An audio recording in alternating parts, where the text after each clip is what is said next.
The poor should be just fine with standing, shouldn't they? In that case, I'll be on my way home. My name is Sophia. After losing my husband to illness early on, my daughter Emily and I have been supporting each other. I've worked hard to raise Emily. I think that might have made her feel lonely at times. However, Emily has been fortunate enough to find a wonderful young man, Jack Taylor, and they are now in a relationship. Their decision to start living together led me to expand my professional horizons, and now I work in various places. Ah, hello Emily? It's Mom. How are you doing? Yeah. I'm good. Jack's fine too. That's great to hear. Oh, by the way, I was on a business trip recently and I'd like to drop by with some souvenirs. Will you be home this weekend? Thanks. But the weekend? It might be difficult. Can I come by on a weekday evening instead? I felt a bit uneasy with Emily's hesitance. But I didn't delve deeper, assuming she might just be busy. Little did I know, I would later regret not being more attentive at this moment. We agreed to meet the following Wednesday, and I suggested we all have dinner together, including Jack, which they happily accepted. It had been a while since I last saw Emily due to my frequent business trips. I eagerly awaited Wednesday, looking forward to seeing Emily and Jack. And then came the promised Wednesday night. Mom. I'm home. Good evening. Thank you for having me over as well. Good evening. Welcome, both of you. Dinner is ready. Emily's hair had grown longer since I last saw her, and Jack's was shorter. It's remarkable how much a change in hairstyle can alter someone's appearance. Regardless, it was reassuring to see them both looking well. I quickly warmed up the dinner I had prepared and set the table. They offered to help, but considering the hour's drive to my place, I figured they must be tired and declined their offer. Meals that I often have alone felt more enjoyable with the three of us around the table. Indeed, cooking for loved ones is always a joy. How have things been lately? Are you two enjoying yourselves? When I asked, they exchanged glances and smiled. Yeah. Every day is fun. Yes. I might be spoiling Emily a bit, but we're having a great time together. Their cheerful responses were very reassuring. Seeing my child happy always puts my mind at ease. As we talked about work and recent happenings at home, I felt truly content. Emily, always so dependable, and Jack, kind and cheerful. Jack might be a bit whipped, but perhaps that's just the right balance. My only wish is for Emily, who lost her father early and experienced loneliness, to find happiness. The day we reunited flew by, and before midnight, they headed back home. Sometime later, I received a call from Emily. Hello, Emily? What's the matter? Mom, well, no, it's nothing. Emily, clearly troubled, was about to hang up. But I couldn't let it go. Wait, Emily. Something's up, right? I'm here to listen, so please talk to me. Mom, yeah. Thank you. Can I come over next weekend? Of course. I'll be waiting for you. We ended the call, and I anxiously awaited the weekend. I was tempted to call her several times out of concern, but I guessed she must have wanted to talk in person, hence her request to visit. I found myself waiting for the weekend nonetheless. When the weekend came and Emily arrived, I made some coffee and handed it to her. However, Emily just stared at the coffee without taking a sip. Sensing she was deep in thought, I decided to break the silence. Emily, are you okay? Startled by my voice, Emily managed a wry smile. Before reluctantly beginning to speak. I don't want Jack to know, but it seems like Jack's mom doesn't like me. She told me to break up with him. What? I had never met Jack's mother in person, she was only ever mentioned in conversations, so I had no idea what she was like. But if she went as far as to demand a breakup, there must be something serious. Did you ask her why? Well, please don't be shocked, Mom. It seems she had an issue with us being a single-parent family after I mentioned it. Is that really the reason? She said, a girl raised in a single-parent household can only do so much. I can't let you be with Jack. How could there be such an unreasonable reason? How could someone hurt Emily and demand a breakup for such a cause? I was completely unable to comprehend it. So, even in this day and age, there are still people who hold such prejudices. It seems so.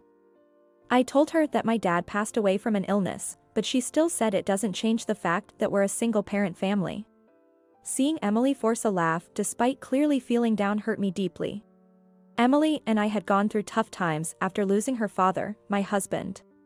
We overcame those times, and there's absolutely nothing to be ashamed of. I wanted to help in any way possible, but I wondered if there was any solution. Anne. I didn't want to bring it up like this, but Jack proposed to me recently. Oh, really? That's wonderful. I was, of course, thrilled. But considering Jack's mom, I'm torn about what to do. I see. Yes, she will be your mother-in-law if you get married. I would naturally be delighted about Emily and Jack's marriage. However, given Emily's situation, I could understand her dilemma. Continuing the conversation, I learned that Jack's mom typically visits on weekends and seems to be kind when Jack is around. But her demeanor reportedly changes entirely when Jack is away for work on weekends. Sensing there was more to the story, I encouraged Emily to share everything, and she did so with a sigh. What Emily revealed next was shocking and could only be described as harassment. She told me that Jack's mom had thrown away the food Emily made, criticized her cleaning and laundry methods, and even said that Emily shouldn't burden Jack with living expenses, despite them not being married. Despite Emily working and sharing the financial responsibilities with Jack, it seemed Jack's mom wouldn't understand. That's terrible. I don't want to speak ill of Jack's mom, but, well, I'm not the best cook, and with working, I can't keep the house perfect. Maybe it's my fault. Haha. Emily's forced laughter was tinged with tears. I felt anger bubbling up but managed to restrain it. I suggested talking to Jack about it, but she refused, not wanting to worry him. After talking for a while longer, Emily said she felt relieved to have shared her troubles and mentioned she was heading home. I decided to give her something. Here, take this with you, just in case. Is this a voice recorder? I explained it was to keep evidence, just in case. It's better not to need it, but having proof in a dire situation is crucial. I often carry a voice recorder for work. So I handed one to Emily. Emily understood and agreed, placing the voice recorder in her bag. If anything happens, make sure to contact me again. Yeah, thank you, Mom. Emily said. And then she left. After a while, Emily contacted me, asking if it would be okay for her to come over with Jack. Apparently because they had decided to get married. Later, Jack and Emily came to my house dressed in suits, and seeing Jack so nervously stiff made me laugh. I served the cake and coffee I had prepared, and as we sat around the table, Jack stood up and stutteringly shared the news of their engagement. Emily and I couldn't help but laugh together, and seeing us, Jack finally relaxed and joined in the laughter. We then discussed their future plans. First, they wanted to set a date for a meeting between both families, and then start planning the wedding. The mention of meeting the families made me glance at Emily, who gave a wry smile, indicating some trouble. From Jack's demeanor, it was clear he was still unaware of his mother's objections, as he seemed genuinely happy discussing the plans. I expressed my willingness to help in any way I could, and both Jack and Emily thanked me, looking relieved. Some time later, Emily called, possibly to discuss the meeting between the families. Answering the phone. I could sense something was off by her lack of energy. So I asked about the situation. Emily, what's wrong? You don't sound like yourself. Mom, this is hard to say, but the meeting with the families might not happen. Did something happen? I asked. Slightly taken aback but recalling Emily's previous mentions of Jack's mother, suspecting she might be the cause. Are Jack's parents opposed to the marriage? It seems so. Haha. Emily's hollow laughter was evident even over the phone. It seems they have a significant issue with Emily. Likely related to her coming from a single-parent household, as indicated by previous discussions. Did you ask the exact reason? Yes, it's because we're from a single-parent family. So, as I thought. It was hard to understand the disdain towards single parents' families. When I asked if the marriage was off, Emily explained that after learning the reason for canceling the meeting, Jack became furious and declared he'd sever ties if they continued to harbor such prejudices. His parents, taken aback, agreed to the marriage but refused to have the meeting. Emily said it was the first time she saw Jack that angry and had to calm him down. After going home that day, they talked it over, and with Jack's continuous apologies, they decided to forego the family meeting. "I'm sorry, Mom. With the opposition, maybe we should reconsider the timing of the marriage." "Don't be silly. Don't worry about the meeting. What matters most is how you and Jack feel about each other. You're both adults." I shared my thoughts, feeling sorry for Emily but reassured knowing Jack was on her side. Jack said the same thing. He can't comprehend his parents' stance. "After all, it's our decision to get married, right?" Hearing this made me glad that Emily had someone like Jack by her side. They decided to proceed with the wedding so I would formally greet Jack's parents at the event. Honestly, I'm worried about Emily's life after marriage, but since she's an adult, I try to refrain from interfering as much as possible. Afterwards, it was nice to hear her happily talk about their honeymoon plans and how they're visiting various wedding venues, finding all of them so appealing that they're having a hard time deciding. The next day, I received an unusual call from Jack. "Hello, Jack? What's up, Mother? I believe Emily must have told you about the recent situation." "Yes, I heard. It must have been tough. I'm truly sorry. I had no idea my parents harbored such prejudices." Jack seems to be quite shocked by this incident. He probably never imagined such remarks could come from his own parents. As a parent myself, it's infuriating to think about saying such things to a child. Jack, who called to apologize for hurting Emily, is clearly very concerned about her. And he kept apologizing to me, expressing his regrets. "There's no need for you to apologize. I'm truly grateful that Emily has someone like you who always puts her first," I reassured him. When I said this, his voice trembled as he thanked me. I understand that changing ingrained prejudices is difficult. That's why I told him not to worry about it and instead focus on proving those prejudices wrong by being a happy couple, making his parents regret their initial disapproval in a good way. After our conversation, I started thinking about what I could do for them, and decided to prepare a surprise gift.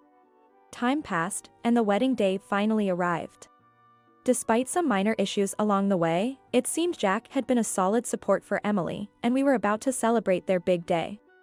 I pulled out an album from the closet, looking through photos of Emily as a baby, with her father holding her, then her kindergarten pictures, and the ones taken after we became just the two of us. Remembering those times brought tears to my eyes. Our Emily is getting married tomorrow. She's found a wonderful person, somewhat reminiscent of you. Please watch over their wedding and ensure it goes smoothly. I spoke to my husband in heaven. Though I received no reply, I felt as if he was smiling back. On the awaited day of the wedding, I left my house, feeling unexpectedly nervous even though I wasn't the one getting married, which made me chuckle to myself. Arriving at the venue, I went to see Emily, who seemed to be in the midst of preparations. When she turned to me, I expected to see a smile, but her face was pale. "What's wrong? You're as pale as a ghost." "Yeah, just too nervous." "Am I going to be okay?" She stammered, apparently overwhelmed by her nerves. Relieved, I gently caressed her back. "Don't worry. Your dad and I are both watching over you, and above all, you have the husband you chose right beside you."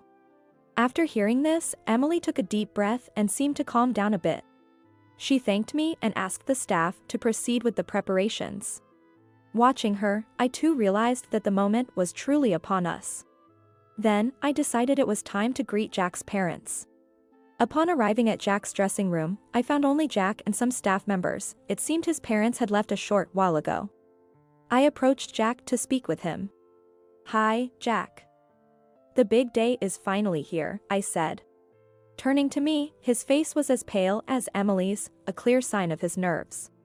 He exclaimed, causing me to laugh, which seemed to fluster him even more.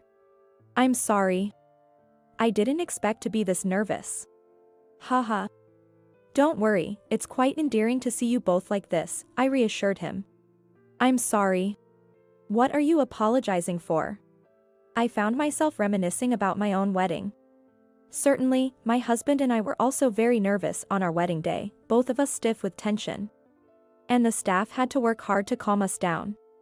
It's quite endearing to think that, in some ways, they resemble us. After greeting Jack, I set out to find his parents, but couldn't locate them before the ceremony started. I decided to wait for an opportunity during the reception to offer my greetings. As the ceremony began, I walked down the aisle with Emily, a role her father would have filled. The emotion of the moment was overwhelming, bringing tears to my eyes. In front of all the guests, I handed Emily's hand to Jack. Watching them exchange smiles filled me with a mix of joy and a touch of sadness. After the ceremony, as we moved to the reception area, I managed to find Jack's father. "Excuse me, are you Mr. Taylor, Jack's father?" "Yes, and you are," he inquired. "I'm Emily's mother." I apologize for the late introduction. "Congratulations on today. Please take good care of Emily from now on," I said, extending my wishes and hopes for their future together. When I offered my greeting, there was a moment of silence. Just as I was wondering what was going on, an unpleasant reply came back. I see. So you're the bride's mother, huh?" Looking up, I could clearly see a look of disgust on Jack's father's face, and I couldn't help but think, I knew it. "Well, nice to meet you." Deciding it was best to minimize interaction, I quickly excused myself after the greeting. Jack's mother, who I had heard about from her, was not present, so I hadn't met her yet, but I decided to look for another opportunity later. Could it be Sophia?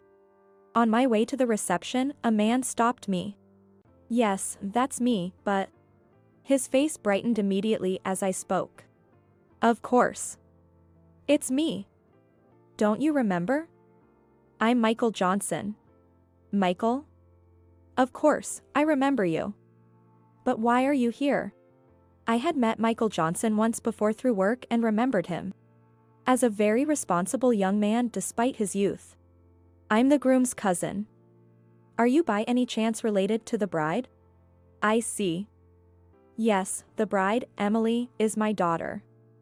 "Thank you for coming today." "Ah, I see. Congratulations. I never expected to meet you here." I chatted with Michael for a bit before we continued to the reception hall. Upon entering, Michael and I parted ways, and I looked for my seat. However, my name was nowhere to be found. When I asked a staff member, they were surprised and hurriedly left the hall, saying they would check immediately. Noticing this, Jack's father approached me with a smirk. "Is there a problem?" "Well, I can't find my seat." He burst into laughter at my response. His laughter was so irritating, and he loudly said so that others could hear. "Poor people can just stand, right?" "Excuse me?" His unexpected words made me ask again. "Do you think a poor single mother deserves a seat? You're just here for a free meal, aren't you?" "What did you just say? You can't even understand that? You're hopeless. Get out of here now." His extremely unpleasant words made it impossible for me to hide my anger. A mother who hurt Emily, and a father who looks down on single mothers. It's a wonder how a good person like Jack could come from such parents. "Then, I'll be leaving." "Well, at least you're obedient." "Can't talk back because it's true, huh?"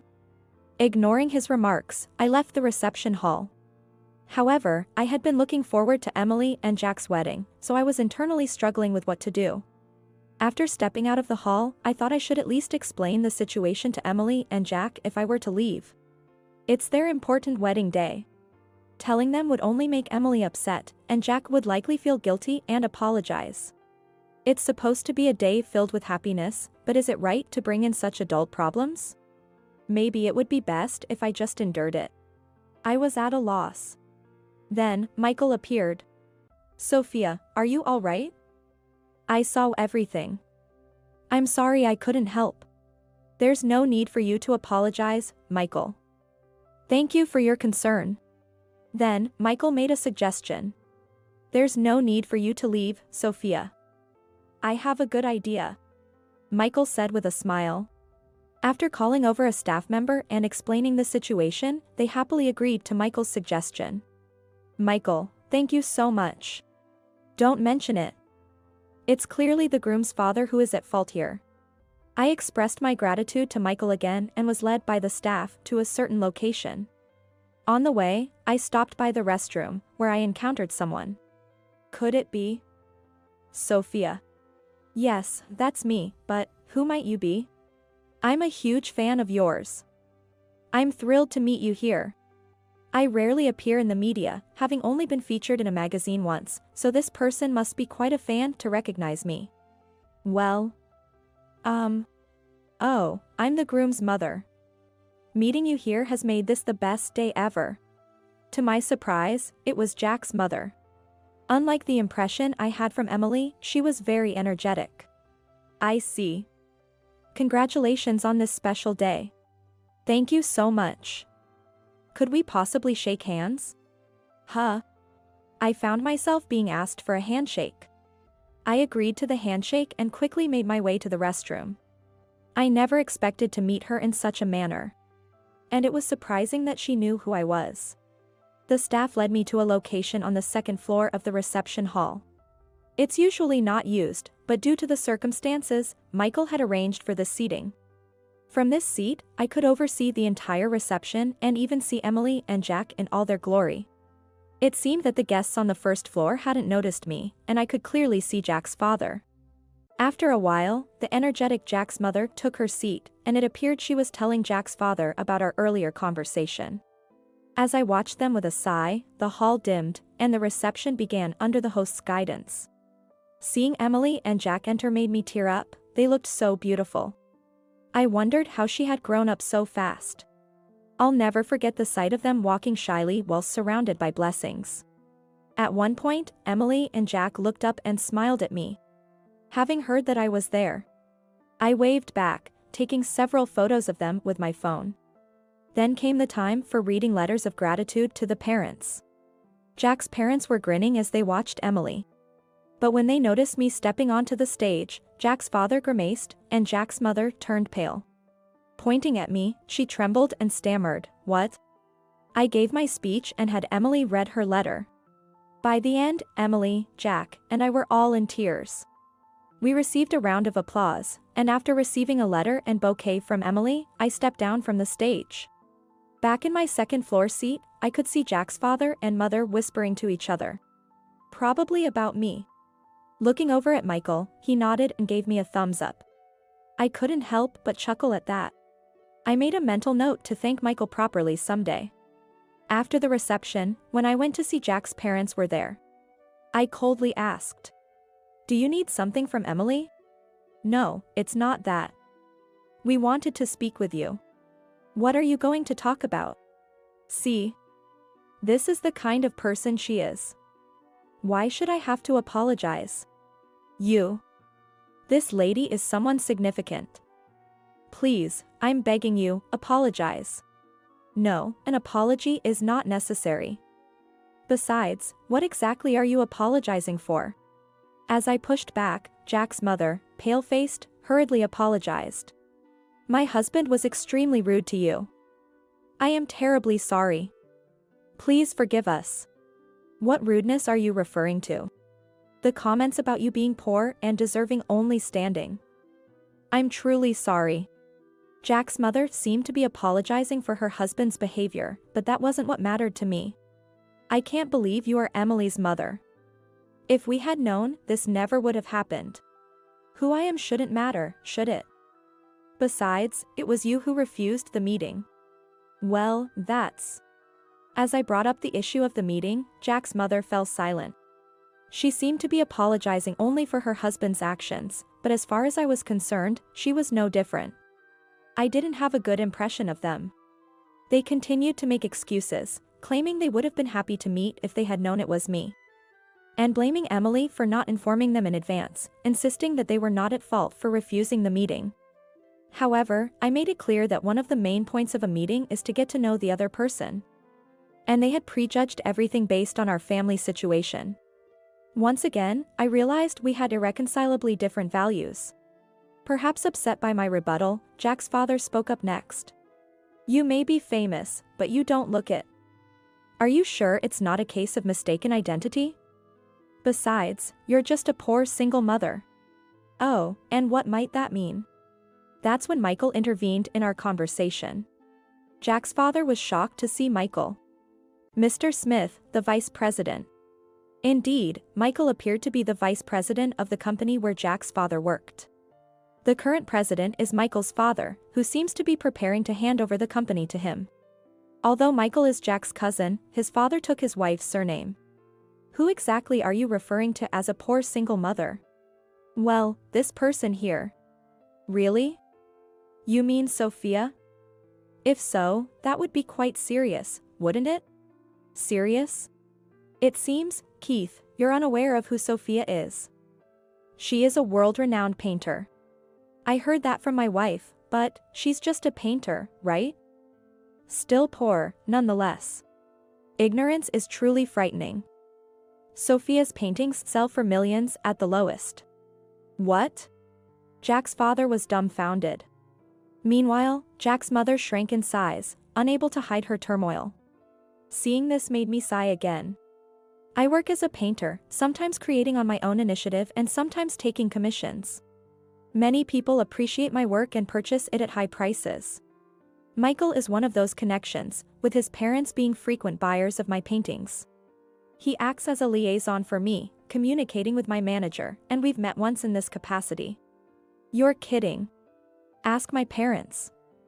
They've bought them, after all. The highest price was $1 million. $1 million.